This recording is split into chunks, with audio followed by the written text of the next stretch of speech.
हरिओम दोस्तों, स्वागत है आपका free study bye Lodhi sir के यूट्यूब चैनल पर। मैं कृपाल लोधी।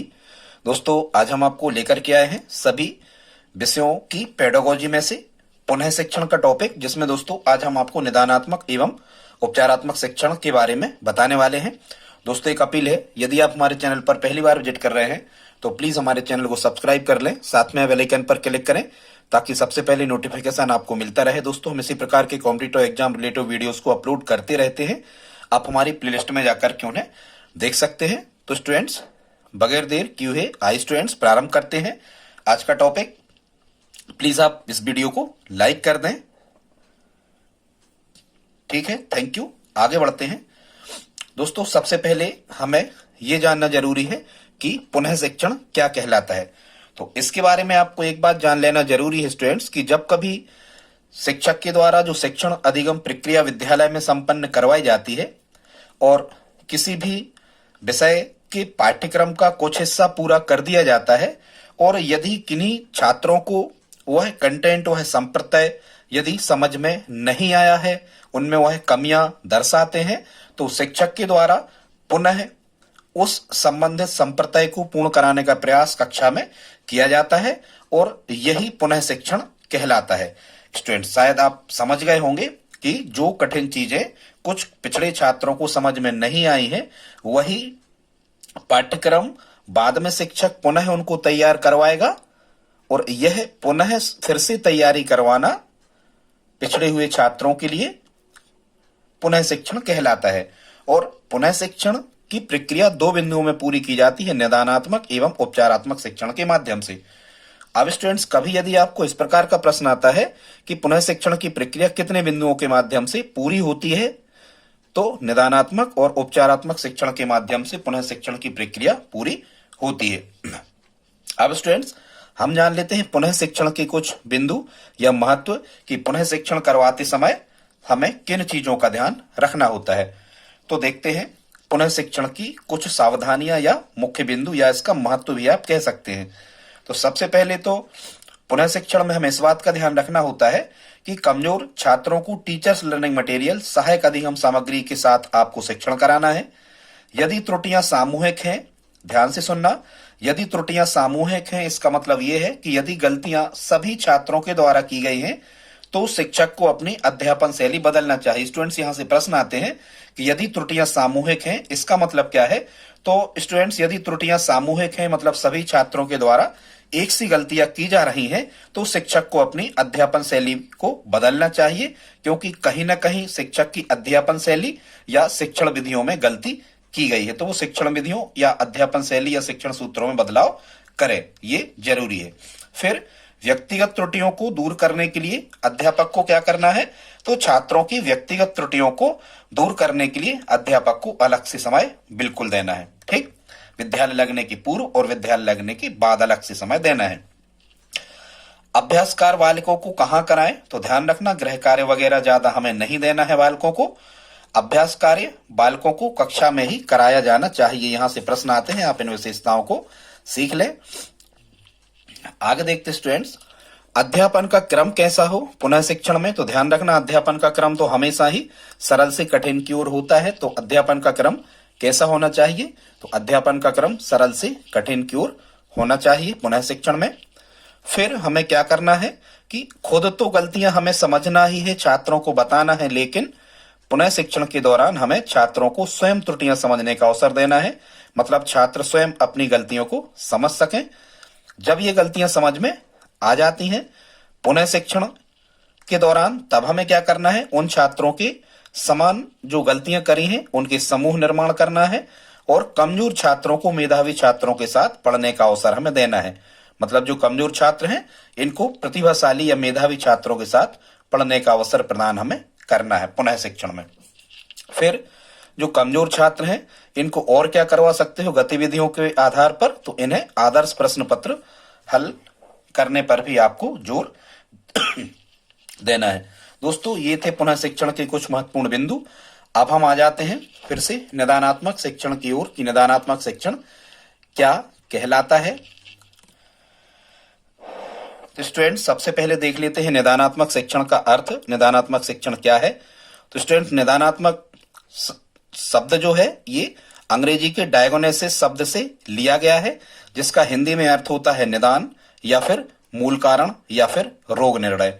कभी कभी स्टूडेंट्स यहाँ निदान का सीधा या डायग्नोसिस का सीधा सीधा अर्थ एग्जामिनर यहाँ से पूछ लेता है कि डायग्नोसिस का अर्थ क्या होता है, तो हिंदी में इसे निदान कहते हैं या मूल कारण या रोग निर्णय।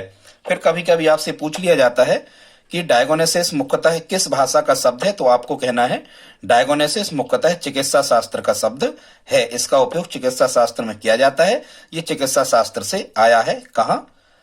हिंदी में। ठीक है स्टूडेंट्स, इनको निदानात्मक एवं उपचारात्मक शिक्षण को इंग्लिश में डायग्नोस्टिक एंड रेमेडियल टीचिंग कहा जाता है। डायग्नोस्टिक टीचिंग मतलब निदानात्मक शिक्षण और रेमेडियल टीचिंग मतलब उपचारात्मक शिक्षण।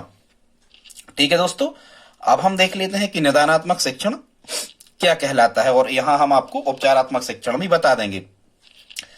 स्टूडेंट्स, निदानात्मक शिक्षण का मतलब होता है कि शिक्षण अधिगम प्रक्रिया के दौरान यह जानना कि छात्र गलतियां कहां कर रहे हैं या छात्र त्रुटियां कहां कर रहे हैं।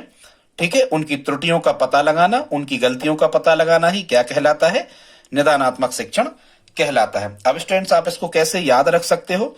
मान के चलो आपके यहाँ आसपास में कोई पैथोलॉजी है और उस पैथोलॉजी में वैसे ही मूत्र वगैरह या हम कहें कि ब्लड वगैरह की जांच वहां पर होती है, तो उसी प्रकार से आप यहां अनुमान लगा सकते हो कि निदानात्मक शिक्षण का मतलब यह है कि छात्रों की कमियों का पता लगाना। जिस प्रकार रोगी के रोग का पहले पता लगाया जाता है कि उससे संबंधित रोगी को कौन सी बीमारी है, ये निदान कहलाता है।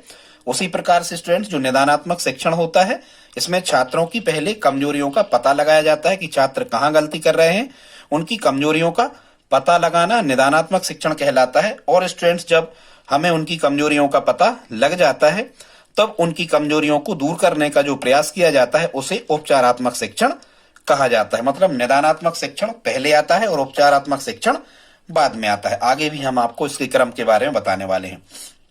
अब स्टूडेंट्स, यहां से हम देख लेते हैं कि निदानात्मक शिक्षण की कुछ परिभाषाएं। तो गुड के अनुसार अधिगम संबंधी कठिनाइयों और कमियों के स्वरूप का निर्धारण करना ही निदानात्मक शिक्षण कहलाता है। अब यहां से कैसे आप याद रखोगे कि यह परिभाषा गुड की है? ठीक है स्टूडेंट्स, तो यदि कुछ विद्यार्थी ऐसे होते हैं जो कठिनाइयों से गुजर रहे होते हैं, उनमें कुछ कमियां होती हैं और यदि वो अपनी कमियों को पूरा कर लेते हैं तो अपन उनको गुड देते हैं। ठीक है, ऐसे करके आप इसको याद रख सकते हो। अगली परिभाषा स्टूडेंट्स, ये मर्सेल नामक साइकोलॉजिस्ट की, जिस शिक्षण में छात्रों की विशिष्ट त्रुटियों के निदान करने का विशेष प्रयास किया जाता है उसे क्या कहते हैं? निदानात्मक शिक्षण कहते हैं। ठीक है, तो जैसे ही सेल शब्द लिखा है और आपने देखा होगा कि मार्केट में कई प्रकार के विशिष्ट और विशेष वस्तुओं के सेल आते हैं, तो यहां आप मर्सेल का कोटेशन भी याद रख सकते हैं। अगली परिभाषा है योकाम एवं सिम्पसन की। निदान किसी कठिनाई का उनके चिन्हों या लक्षणों से प्राप्त ज्ञान की कला या कार्य है। यह तथ्यों के परीक्षण पर आधारित कठिनाई का स्पष्टीकरण है। ठीक है, अब यहाँ लिखा है सन, किसी के सन ने कोई गलती यदि कर दी है किसी के लड़के ने, तो उसे स्पष्टीकरण पिता को देना होगा। ऐसे इस परिभाषा को आप जोड़ करके याद रख सकते हैं। अगली परिभाषा है गुड एंड ब्राफी, से गुड और बर्फी कहें। तो गुड और ब्राफी क्या कहते हैं? अधिगम में छात्रों की कठिनाई के विशिष्ट स्वरूप का निदान करने के लिए उनके उत्तरों की सावधानी से जांच करने की प्रक्रिया का उल्लेख करता है। ठीक, अब आप इसको याद रखना स्टूडेंट्स कि यदि आप गुड़ और बर्फी खरीद रहे हो तो आप क्या करोगे कि सावधानी से जांच करके ही गुड़ और बर्फी खरीदोगे। तो जहां सावधानी से जांच करने संबंधी परिभाषा लिखी हो वहां आपको कह देना है ये गुड़ और बर्फी की परिभाषा है। आई होप आप इतना समझ गए होंगे स्टूडेंट्स। आगे देखते हैं निदानात्मक शिक्षण के मुख्य बिंदु क्या है। निदानात्मक शिक्षण के मुख्य बिंदु क्या है, इसमें क्या जांचा जाता है, क्या परखा जाता है? तो निदानात्मक शिक्षण में यह परखा जाता है कि वे कौन से शिक्षार्थी हैं जिन्हें सहायता की आवश्यकता है। ये निदान के अंतर्गत आता है। यहां से प्रश्न ऐसा बनता है कि निदानात्मक शिक्षण प्रक्रिया या उपचारात्मक शिक्षण प्रक्रिया के अंतर्गत क्या आता है, किसके अंतर्गत क्या आता है? तो निदान के अंतर्गत क्या आता है या निदानात्मक शिक्षण की विशेषताएं क्या है? स्टूडेंट्स, निदानात्मक शिक्षण में मुख्यतः ये देखा जाता है कि वे कौन से शिक्षार्थी हैं जिन्हें सहायता की आवश्यकता है, ये चेक किया जाता है। या ऐसे विद्यार्थी कौन है जो कठिनाई का अनुभव कर रहे हैं, या गलतियां क्यों हुई इनका पता लगाना भी निदानात्मक शिक्षण के अंतर्गत आता है। त्रुटियां किन क्षेत्रों में हो रही हैं, ये भी इसी से पता लगाया जाता है। त्रुटियां सामूहिक हैं या व्यक्तिगत हैं, मतलब एक छात्र के द्वारा त्रुटि हुई या सभी छात्रों ने त्रुटियां की हैं, ये भी पता इसके अंतर्गत लगाया जाता है। त्रुटियां तथा अधिगम की कठिनाइयां क्या है, इनका पता लगाना, यह भी निदानात्मक शिक्षण के अंतर्गत आता है। धीमी गति से सीखने के कारणों का पता लगाना कि बच्चे धीमी गति से क्यों सीख रहे हैं, स्पीड से क्यों नहीं सीख रहे, ये पता लगाना भी निदानात्मक शिक्षण के अंतर्गत आता है। समस्यात्मक बालकों की पहचान करना, कुछ बालक आपकी कक्षा में ऐसे होते हैं जो समस्यात्मक होते हैं, इनकी पहचान करना ये भी निदान के अंतर्गत आता है। और जब सभी कारणों का पता हो जाता है तब इन्हें उपचारात्मक शिक्षण के माध्यम से इनकी कमियों को दूर करने का प्रयास किया जाता है। अब हम देखते हैं स्टूडेंट्स कि निदानात्मक परीक्षण के मुख्य उद्देश्य क्या हैं। तो निदानात्मक परीक्षण के मुख्य कई उद्देश्य हो सकते हैं, लेकिन एक जो मुख्य उद्देश्य इसका होता है ये होता है निदानात्मक शिक्षण का कि छात्र की त्रुटियों का विश्लेषण करना, ना कि उनका आकलन करना। मतलब ये जो निदान है स्टूडेंट्स, ये विश्लेषण की एक प्रक्रिया है, ध्यान रखना, ये आकलन करने की प्रक्रिया नहीं है। और भी कई उद्देश्य हो सकते हैं निदानात्मक परीक्षण के, ठीक है। निदानात्मक परीक्षण का उद्देश्य यह भी हो सकता है कि कक्षा में पिछड़े बालकों को पहचानना जिससे उनका सुधार किया जा सके, छात्रों की विषय संबंधी विकास में रुकावट आने वाले तत्वों को जानना और उन्हें उपचारात्मक सुझाव देना, ये भी इसका उद्देश्य हो सकता है। अध्ययन पद्धतियों का दिशा निर्देशन करना भी उद्देश्य हो सकता है, ठीक है। संबंधित विषय में छात्रों की कमजोरियों को आंकना और उनके आधार पर सामूहिक उपचारात्मक पद्धति अपनाना, ये भी हो सकता है, ठीक है। पाठ्यक्रम तथा पाठ्य वस्तु में कमियों के आधार पर परिवर्तन लाना जिससे वो छात्रों के लिए उपयोगी हो, ये भी उद्देश्य हो सकता है, ठीक है। छात्रों की कमियों को जानने हेतु उपयुक्त कौन सी मूल्यांकन प्रक्रिया का उपयोग किया जा सकता है, ये भी जानना इसका उद्देश्य हो सकता है। स्टूडेंट्स, इसके उद्देश्य में लिमिटेशन नहीं है, आप ऑप्शन से ही इसके उद्देश्य को तय कर सकते हैं। आगे देखते हैं निदानात्मक शिक्षण का क्षेत्र क्या है। इसका मतलब निदानात्मक शिक्षण के अंतर्गत कौन कौन सी विषय इसके अंतर्गत आते हैं, ये क्षेत्र कहलाता है जिसमें निदानात्मक शिक्षण की जरूरत होती है।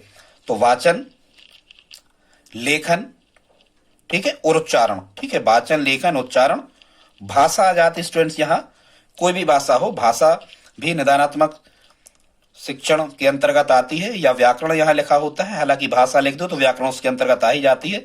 तो वाचन, लेखन, उच्चारण, भाषा व अंकगणित, ये निदानात्मक शिक्षण के क्षेत्र हैं, मेमोराइज कर लें, बहुत इंपॉर्टेंट है।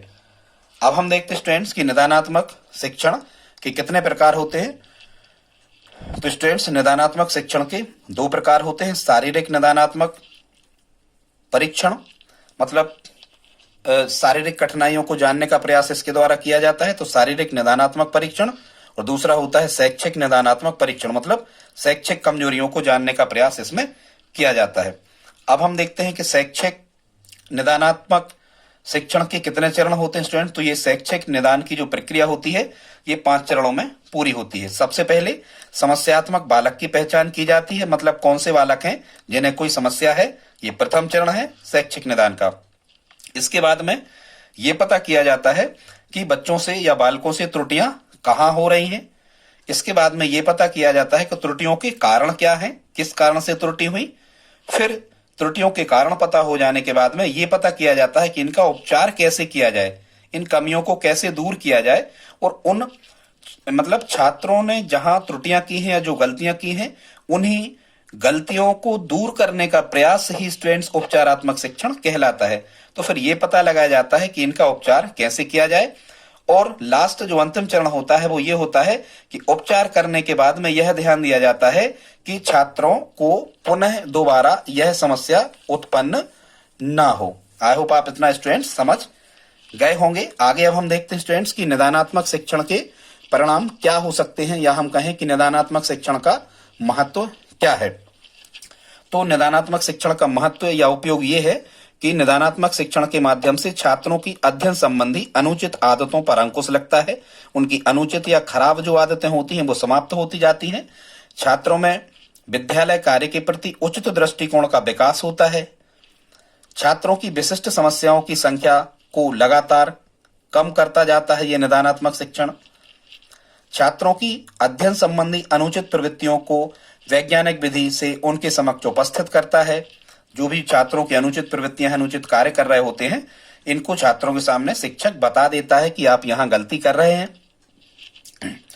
छात्रों को उनकी त्रुटियों का ज्ञान प्रदान करता है और उनसे बचने की चेतावनी देता है। निदानात्मक शिक्षण की ये उपयोग है या महत्व है, या आप परिणाम भी इनको कह सकते हैं। यहां से भी प्रश्न स्टूडेंट्स आते हैं और आप अपने अनुभव के आधार पर उनका सही उत्तर दे पा रहे होते हैं। यदि इसका कॉन्सेप्ट आपके माइंड में विकसित हो जाता है तो स्टूडेंट्स, एक छोटा सा अंतर है, निष्पत्ति परीक्षण व निदानात्मक परीक्षण में क्या अंतर होता है स्टूडेंट्स। तो जो निष्पत्ति परीक्षण कहलाता है, निष्पत्ति परीक्षण में छात्र को कितना ज्ञान प्राप्त हुआ है यह जानने का प्रयास किया जाता है, और निष्पत्ति परीक्षण में यह जो ज्ञान होता है ये प्राप्तांकों के रूप में होता है।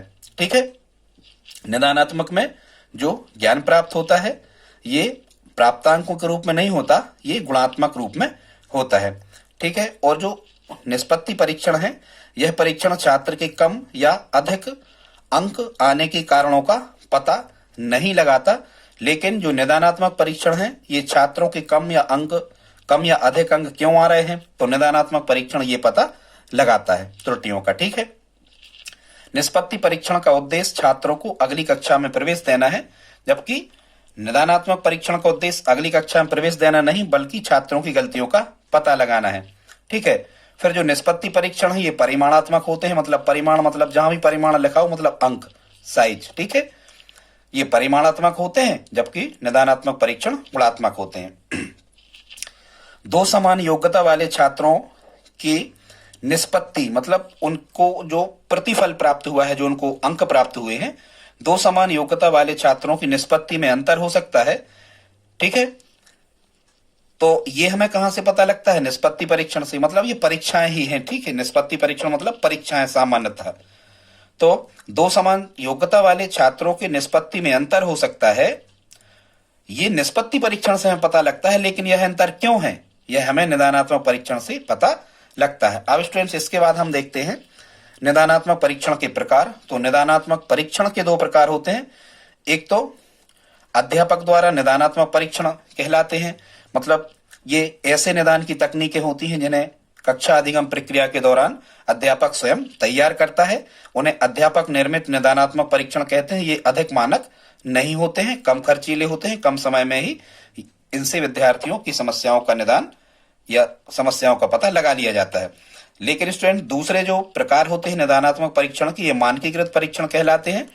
और देख लेते हैं मानकीकृत परीक्षणों में कितने परीक्षण आ जाते हैं। यहाँ से स्टूडेंट्स प्रश्न आता है, जैसे वो लिख देते हैं कि बीपी शर्मा, प्रेसी का वाचन, आयोवा साइलेंट। तो ये पता हमें लगाना होता है कि ये काय के हैं। तो ध्यान रखना, ये जो हम 3 परीक्षण आपको बताने वाले हैं ये सभी के सभी निदानात्मक परीक्षण हैं। तो ये मानकीकृत परीक्षणों के अंतर्गत आते हैं। मानकीकृत मतलब ये कुछ विशेष एक्सपर्ट के द्वारा बनाए गए होते हैं, कम समय लगता है और ये निश्चित कक्षाओं में ही निश्चित विषयों के लिए लागू होते हैं। ऐसे परीक्षणों को मानकीकृत परीक्षण कहते हैं। तो पहला मानकीकृत परीक्षण है निदानात्मक शिक्षण का बीपी शर्मा निदानात्मक परीक्षण। ये कक्षा 5 के लिए ही बनाया गया है और भाषा कौशल का विकास करने के लिए इनने 6 निगमनात्मक परीक्षण बनाए हैं बीपी शर्मा। ठीक, दूसरा है प्रेसी का वाचन निदानात्मक परीक्षण। ये कक्षा 3री से 9वीं तक के शब्दों को सिखाने के लिए, मुख्यतः वाचन प्रक्रिया में सुधार लाने के लिए बनाया गया है। तीसरा है आयोवा साइलेंट रीडिंग टेस्ट। ये मौन वाचन क्षमता को जानने के लिए बनाया गया है। ठीक है स्टूडेंट्स, एक चीज और आप ध्यान रखना, निदानात्मक परीक्षण के लिए कोई समय सीमा निर्धारित नहीं होती। मतलब आप निदानात्मक परीक्षण कभी भी बच्चों का कर सकते हो, चाहे आपको समय कितना भी लग जाए, ये कोई समय सीमा इसमें होती नहीं है। ठीक है स्टूडेंट्स, इसके बाद में अब हम आते हैं उपचारात्मक शिक्षण पर। तो इसको जान लेते हैं कि रेमेडियल टीचिंग क्या कहलाती है। हालांकि स्टूडेंट्स, एक चीज का आपको ध्यान रखना है कि जो उपचारात्मक शिक्षण है यह भी चिकित्सा शास्त्र का ही शब्द है। ठीक है, उपचार करना यह भी चिकित्सा शास्त्र का शब्द है। अब चिकित्सा शास्त्र से कैसे जानोगे? जैसे ही आपको कोई बीमारी होती है, आप डॉक्टर के पास जाते हो, डॉक्टर पहले ये लिखता है कि आप चेक करा के लाओ कि आपको कौन सी बीमारी है। तो ये निदान कहलाता है। बीमारी के बारे में जानना कि कौन सी बीमारी है, ये निदान कहलाता है। और जब हमें रोग का पता लग जाता है तो डॉक्टर हमें ट्रीटमेंट करता है, ये कहलाता है उपचार करना। ठीक इसी प्रकार विद्यालय में हम विद्यार्थियों के साथ करते हैं। पहले उनकी कमियों का पता लगाते हैं कि बच्चे कहाँ गलती कर रहे हैं, वो निदानात्मक शिक्षण कहलाता है। और जब हमें उनकी गलतियां, कमजोरी और त्रुटियों का पता लग जाता है तो उनको दूर करने का प्रयास विद्यालय के शिक्षकों द्वारा किया जाता है। इसे हम उपचारात्मक शिक्षण कहते हैं। तो देख लेते हैं उपचारात्मक शिक्षण के बारे में अन्य फैक्ट। छात्रों की कमियों का पता लगाने के बाद उनका समाधान करना या फिर दोबारा से उनको शिक्षण करवाना उपचारात्मक शिक्षण कहलाता है। यहाँ योकम व सिम्पसन ने ही सबसे ज्यादा निदानात्मक और उपचारात्मक शिक्षण पर कार्य किया है। तो इनकी परिभाषा को जान लेते हैं। योकम और सिम्पसन कहते हैं उपचारात्मक शिक्षण उचित रूप से निदानात्मक शिक्षण के बाद आता है। ठीक है, ये योकम और सिम्पसन का कथन है कि उपचारात्मक शिक्षण उचित रूप से निदानात्मक शिक्षण के बाद में आता है। मतलब निदानात्मक शिक्षण पहले, उपचारात्मक शिक्षण बाद में। तो ये क्रम के बारे में परिभाषा भी योकम और सिम्पसन ने दी है। अब हम देखते हैं कि उपचारात्मक शिक्षण के क्षेत्र क्या है। तो ये भी योकम और सिम्पसन द्वारा बताए गए हैं उपचारात्मक शिक्षण के क्षेत्र। इसमें भी वही है जो निदानात्मक शिक्षण में थी, वाचन, लेखन, उच्चारण, भाषा या व्याकरण और अंकगणित। अब हम देखते हैं एक परिभाषा और क्लार्क एवं स्टार की। उपचारात्मक शिक्षण है विशेष शिक्षा। मतलब क्लार्क एवं स्टार ने उपचारात्मक शिक्षण को विशेष शिक्षा कहा है। अब इसको कैसे याद रख सकते हैं स्टूडेंट? एक तो यहाँ पर क्या लिखा हुआ है, स्टार। तो कुछ स्टार ऐसे होते हैं जो विशेष होते हैं, यहां से आप इसको जोड़ सकते हो। ठीक है, और स्टार तो विशेष होते ही हैं। एक परिभाषा और है स्टूडेंट कि किसने उपचारात्मक शिक्षण को सतर्कता एवं पूर्ण निदान कहा है। तो ये कहा है ब्लेयर एवं जोन्स ने। तो यहां से याद रखना कि जब आप कोई ब्लेजर लेने जाते हो मार्केट में या जीन्स लेने जाते हो तो आप बहुत सतर्कता से खरीदते हो ताकि आपको ठगा ना जाए। तो ऐसे इसको भी आप मेमोराइज कर सकते हैं। अब हम देखते हैं स्टूडेंट्स कुछ प्रश्नों को, बहुत इंपॉर्टेंट है। यहां से उपचारात्मक शिक्षण में प्रश्न बने हैं, क्या बनते ही हैं। अच्छा मटेरियल इकट्ठा हमने किया है। प्लीज आप लाइक और सब्सक्राइब करें चैनल को। अब प्रश्न आपसे आता है कि उपचारात्मक शिक्षण की व्यवस्था कैसे की जाती है। तो ध्यान रखना, उपचारात्मक शिक्षण की व्यवस्था की जाती है औपचारिक रूप से। औपचारिक रूप से मतलब आपको निश्चित संसाधनों में निश्चित समय पर आपको विद्यार्थियों को शिक्षण कार्य करवाना होगा। ये औपचारिक शिक्षण कहलाता है। तो उपचारात्मक शिक्षण की व्यवस्था औपचारिक रूप से आपको कक्षाओं में पुस्तकों के माध्यम से, श्यामपट्ट आदि टीचर्स लर्निंग मटेरियल का उपयोग करके निश्चित समय में पूरा करना है। ये औपचारिक शिक्षण कहलाता है। तो उपचारात्मक शिक्षण की व्यवस्था कैसे होगी? औपचारिक शिक्षण से। उपचारात्मक शिक्षण की जो प्रक्रिया होती है उसमें क्या होता है, तो ध्यान से सुने स्टूडेंट। जो उपचारात्मक शिक्षण की प्रक्रिया होती है इसमें सबसे पहले बच्चों का उपलब्धि परीक्षण लिया जाता है। मतलब किसी भी प्रकार का टेस्ट उनका लिखित में लिया जाता है। इसके बाद में जब बच्चे वो परीक्षा दे देते हैं तो निदान होता है। मतलब निदानात्मक शिक्षण, मतलब उनकी कमियों का पता लगाया जाता है। और निदानात्मक शिक्षण के बाद में होता है उपचारात्मक शिक्षण, मतलब उनकी कमियों को दूर किया जाता है उपचारात्मक शिक्षण के माध्यम से। तो यहाँ आप याद रखना कि उपचारात्मक शिक्षण की प्रक्रिया 3 चरणों में पूरी होती है। सबसे पहले उपलब्धि परीक्षण किया जाता है, फिर निदानात्मक परीक्षण किया जाता है, फिर उपचारात्मक परीक्षण किया जाता है। अब स्टूडेंट्स प्रश्न आता है कि उपचारात्मक शिक्षण किस पर आधारित है। तो यहाँ आपको ध्यान रखना है उपचारात्मक शिक्षण आधारित है निदानात्मक विधियों पर। ठीक है, क्योंकि निदानात्मक विधियां जितनी अच्छी होंगी तो वहां से आपको सही सही समस्या का पता लगेगा। और जब सही समस्या का आप पता लगा सकते हो तो इसके बाद में आप सही उपचार भी दे सकते हो। इसके बाद में प्रश्न है कि उपचारात्मक शिक्षण में क्या किया जाता है। तो स्टूडेंट्स यहाँ ध्यान रखना है कि उपचारात्मक शिक्षण में छात्रों की त्रुटियों का निदान व शैक्षिक समस्याओं का निदान किया जाता है। निदान का मतलब यहाँ स्टूडेंट्स ये है कि उनकी समस्याओं को समाप्त ही किया जाता है उपचारात्मक शिक्षण के दौरान। और ये उपचारात्मक शिक्षण मतलब है अतिरिक्त कक्षाएं। जो विद्यार्थी कमजोर रह जाते हैं इनको पढ़ाने के लिए जो अतिरिक्त कक्षाएं लगाना पड़ती हैं वही उपचारात्मक शिक्षण कहलाता है। अब हम देखते हैं स्टूडेंट्स की उपचारात्मक शिक्षण का प्रमुख कार्य क्या है। तो उपचारात्मक शिक्षण का प्रमुख कार्य है छात्र की अधिगम संबंधी समस्याओं की खोज करना और अधिगम संबंधी समस्याओं का निराकरण करना। निराकरण शब्द आना ही चाहिए उपचारात्मक में, ठीक है, तभी इसका उद्देश्य पूरा होता है। फिर स्टूडेंट्स आपको प्रश्न आता है कि उपचारात्मक शिक्षण की आवश्यकता किसे होती है। तो ध्यान रखना, उपचारात्मक शिक्षण की आवश्यकता होती है कमजोर छात्रों को, पिछड़े छात्रों को एवं मंदबुद्धि छात्रों को। ठीक है, 3 प्रकार के छात्रों, कमजोर, पिछड़े और जो कम बुद्धि के छात्र हैं, यही शैक्षिक कमी को दर्शाते हैं। इसलिए उपचारात्मक शिक्षण की आवश्यकता कमजोर छात्र, पिछड़े छात्र एवं मंदबुद्धि छात्रों के लिए होती है। फिर अधिकांशतः एक प्रश्न ये पूछा जाता है कि उपचारात्मक शिक्षण की आवश्यकता सामान्यतः किस विषय में होती है।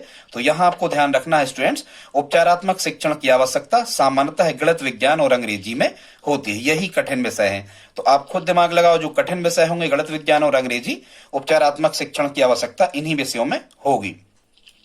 फिर हम देखते स्टूडेंट्स, उपचारात्मक शिक्षण में शिक्षक को कैसा होना चाहिए।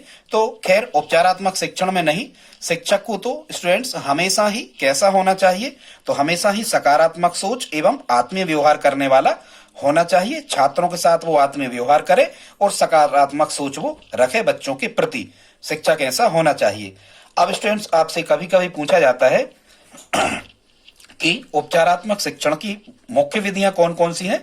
तो उपचारात्मक शिक्षण की 2 मुख्य विधियां हैं। पहला सामूहिक विधि। सामूहिक विधि का मतलब यह होता है कि जब छात्रों की त्रुटियां एक समान होती हैं तो सभी को एक कक्षा में बिठा करके और उनको उन गलतियों को दूर करने का प्रयास कराया जाता है। ये सामूहिक उपचारात्मक शिक्षण विधि कहलाती है। और जब गलतियां सामूहिक नहीं होती हैं, बच्चों की त्रुटियां अलग अलग प्रकार की होती हैं, तब उनको व्यक्तिगत उपचारात्मक शिक्षण दिया जाता है। मतलब एक एक बच्चे को भी पढ़ाने का अलग से प्रयास करना व्यक्तिगत उपचारात्मक शिक्षण के अंतर्गत आता है। अब हम देखते हैं स्टूडेंट्स कि उपचारात्मक शिक्षण का मुख्य उद्देश्य क्या होता है। उपचारात्मक शिक्षण का मुख्य उद्देश्य क्या है। तो स्टूडेंट्स, उपचारात्मक शिक्षण का मुख्य उद्देश्य है छात्र की दोषपूर्ण आदतों का उत्तम आदतों में परिवर्तन। मतलब जो गलतियां करने वाली जो उनकी आदत थी, उनको अच्छी या उत्तम आदतों में बदल देना उपचारात्मक शिक्षण का मुख्य उद्देश्य होता है।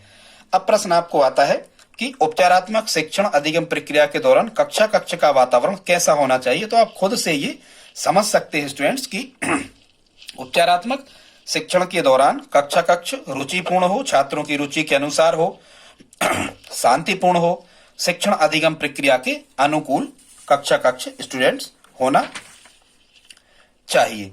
ठीक है, आई होप आप इतना समझ गए होंगे। बस आप स्टूडेंट हमारे साथ अधिकतम 5 मिनट और रहें, ये एंड होने वाला है, प्लीज लाइक करें। अगला देखते हैं स्टूडेंट्स, यहां से प्रश्न आता है कि उपचारात्मक शिक्षण की अवधि कितनी होनी चाहिए। स्टूडेंट तो ध्यान रखना, उपचारात्मक शिक्षण की आदर्शात्मक जो अवधि है पीरियड की, वो 40 मिनट का होना चाहिए। मतलब 40 मिनट ही कम से कम और अधिकतम आप उपचारात्मक शिक्षण छात्रों को दे सकते हो। ऐसे नहीं कि आप 2 घंटे, 2.5 घंटे, 3 घंटे भी उनको बैठा के रख सकते हो, ऐसा नहीं होता। आगे देखते स्टूडेंट्स, उपचारात्मक शिक्षण में बालक में मुख्य रूप से क्या जागृत करना चाहिए। तो उपचारात्मक शिक्षण में बालक में मुख्य रूप से क्या जागृत करना चाहिए, आत्मविश्वास बढ़ाने का प्रयास करना चाहिए। ठीक है, मंदबुद्धि बालकों को उपचारात्मक शिक्षण का क्या उद्देश्य होना चाहिए। मंदबुद्धि बालकों के लिए, तो मंदबुद्धि बालकों के लिए उद्देश्य होना चाहिए स्वस्थ आदतों का निर्माण और शारीरिक स्वास्थ्य की उन्नति हो। ये कभी कभी स्टूडेंट्स प्रश्न आता है कि विशेष कक्षाओं के आयोजन का स्वरूप क्या होता है। तो जहां कहीं भी विशेष कक्षाएं लिखी हुई स्टूडेंट्स, तो विशेष कक्षाओं के माध्यम से ही उपचारात्मक शिक्षण की व्यवस्था की जाती है। प्रश्न आता है उपचारात्मक शिक्षण की व्यवस्था कहां की जाती है, कैसे की जाती है। तो आपको कहना है विशेष कक्षाओं के माध्यम से। तो जहां विशेष कक्षाएं लिखी तो उपचारात्मक शिक्षण लिख दो, उपचारात्मक शिक्षण लिखा तो विशेष कक्षाएं लिख दो। अब हम देखते हैं स्टूडेंट्स कि उपचारात्मक शिक्षण प्रदान करने की विधियां क्या क्या हैं, किन किन विधियों से आप उपचारात्मक शिक्षण बच्चों को करवा सकते हो। तो सरल अभ्यास टेस्ट, सरल अभ्यासों से करवाएं, विशिष्ट अभ्यास भी छात्रों से करवाएं, व्याख्यात्मक अभ्यास भी व्याख्यान करवाएं छात्रों से, सामूहिक शिक्षण भी आप कर सकते हो, एक साथ बैठ करके भी उनको शिक्षा दे सकते हो। ठीक है, परीक्षण नहीं है यहाँ। आप उपकरणों के प्रयोग द्वारा भी उनको शिक्षण कार्य करवा सकते हो, गोष्ठियां समूह आयोजित कर सकते हो, अतिरिक्त अभ्यास कार्य भी बच्चों को दे सकते हो। और हालांकि ये गृह कार्य वगैरह देना ठीक नहीं समझा जाता, लेकिन विशेष कक्षाओं के दौरान या उपचारात्मक शिक्षण के दौरान छात्रों को अतिरिक्त गृह कार्य भी आप दे सकते हो। अब देखते हैं उपचारात्मक शिक्षण के प्रकार, ये हमने आपको बता दिए थे, व्यक्तिगत उपचारात्मक शिक्षण और सामूहिक उपचारात्मक शिक्षण। और ध्यान रखना, सामूहिक उपचारात्मक शिक्षण में जो सामूहिक कक्षाएं आप लगाते हो, अधिकतम विद्यार्थी 20 से 25 तक ही सीमित होना चाहिए। एक एक छात्र को पढ़ाना ये व्यक्तिगत उपचारात्मक शिक्षण कहलाता है। और यदि गलतियां समान रूप से त्रुटियां छात्रों ने की हैं तो उनको एक साथ बैठा के पढ़ाना, अलग से पढ़ाना सामूहिक उपचारात्मक शिक्षण कहलाता है। अब प्रश्न ये आता है कि उपचारात्मक शिक्षण और किसे उपयोगी है? ठीक है, किसे उपयोगी है, मतलब उपचारात्मक शिक्षण कैसे छात्रों के लिए जरूरी है? तो पढ़ने में कठिनाई का अनुभव करने वाले छात्रों के लिए जरूरी है उपचारात्मक शिक्षण। बहुत पुराने अपराधी प्रवृत्ति के जो छात्र हैं इनके लिए जरूरी है उपचारात्मक शिक्षण। जो समस्यात्मक बालक हैं, यहाँ नहीं लिखा हमने, जो समस्यात्मक बालक हैं उनके लिए भी उपचारात्मक शिक्षण आवश्यक है। ठीक, रोगी टाइप के जो व्यक्ति हैं उनके लिए उपचारात्मक शिक्षण आवश्यक है। मंदबुद्धि, पिछड़े और मानसिक विकृति वाले बच्चों के लिए भी उपचारात्मक शिक्षण आवश्यक है। या फिर संवेगात्मक अस्थिरता, जल्दी गुस्सा आती है, जल्दी डर जाते हैं, जल्दी हंसी आ जाती है, मतलब अपने संवेगों पर जो नियंत्रण नहीं रख पाते, ऐसे बालकों के लिए भी उपचारात्मक शिक्षण आवश्यक है। ठीक है, फिर कभी कभी प्रश्न आता है कि उपचारात्मक शिक्षण में शिक्षण विधियों से क्या अभिप्राय है? तो यहाँ स्टूडेंट्स, उपचारात्मक शिक्षण में जो शिक्षण विधियां होती हैं ये उपचारात्मक शिक्षण के अंतर्गत ही शिक्षण विधियां आती हैं। फिर प्रश्न आता है कि उपचारात्मक परीक्षण कब होना चाहिए? तो स्टूडेंट ध्यान रखना, उपचारात्मक परीक्षण होना चाहिए पाठ की समाप्ति पर, ये परीक्षण वगैरह की समाप्ति पर नहीं। आपने एक पाठ छात्रों को तैयार करवा दिया है, उसी पाठ को आपने जैसे ही समाप्त किया और आपको उनकी कठिनाइयों का पता लगा के और उपचार के द्वारा उन कठिनाइयों को दूर करना है। फिर कह रहे हैं कि उपचारात्मक शिक्षण का आधार क्या होता है, मतलब उपचारात्मक शिक्षण किस आधार पर तय होता है? तो स्टूडेंट्स, उपचारात्मक शिक्षण का आधार होता है निदानात्मक परीक्षण। पहले आप क्या करते हो?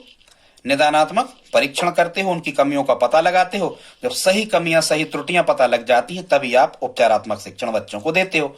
फिर एक प्रश्न आता है कि उपचारात्मक शिक्षण का कार्य क्या है? तो स्टूडेंट्स ध्यान रखना, उपचारात्मक शिक्षण का जो कार्य है ये अनुदेशनात्मक है, मतलब एक क्रम से हमें चलना है और छात्रों को अनुदेशन हमें देना है, उनको हमें निर्देश देना है कि किस प्रकार से कार्य करना है। तो उपचारात्मक शिक्षण का कार्य है अनुदेशनात्मक, बहुत इंपॉर्टेंट फैक्ट।